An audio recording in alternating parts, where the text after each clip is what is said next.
AC local ট্রেনে উঠতে হবে নিয়ম মেনে, কোথায় কখন দরজা খুলবে সেইগুলো নিন জেনে। এতে ভাড়া একটু বেশি, কারণ হালকা চলবে এসি, মেট্রো আর লোকাল মিলে ভাই পুরো দেশি। দরজা খুলবে স্টেশন এলে, বন্ধ হবে হর্ন দিলে, বাদুড়ের মতো দরজায় ঝোলা ওসব যা ভুলে। দরজা থেকে সরে, দরজা দাঁড়ানো যাবে না ধরে, দরজা কিন্তু এখানে বন্ধ হবে হঠাৎ করে। গুটকা চেবালে পরে সেটা ফেলবে সে ঘরে, নালে বন্ধ টেনে দম আটকাবে এদিক ওদিক করে। স্টেশনে ফেলতে গেলে যদি মাথা ঢোকাতে যাও ভুলে, একটা স্টেশন ওভাবেই যেতে হবে হাওয়া খেতে খেতে চুলে। যতই হোক দেরি স্টেশনে মেরে উঠবে পিড়ি, ট্রেনটাকে নোংরা কিন্তু করবে না বিচ্ছিরি। সবাই দরজা থেকে সরে দাঁড়িয়ে হাওয়া গার্ড করে।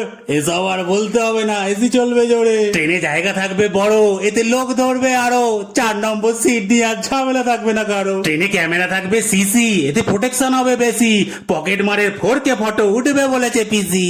গরম পড়লে আরো আর চিন্তা নেই কারো, 35 টাকার টিকিট কেটে হাওড়া শিয়ালদা করতে পারো। দিয়ে শুনবেন মন গুটকা খোরদের আবেদন, ট্রেনের মধ্যে থুতু ফেলবেন না ঘাটতে ঘাটতে ফোন। নমস্কার।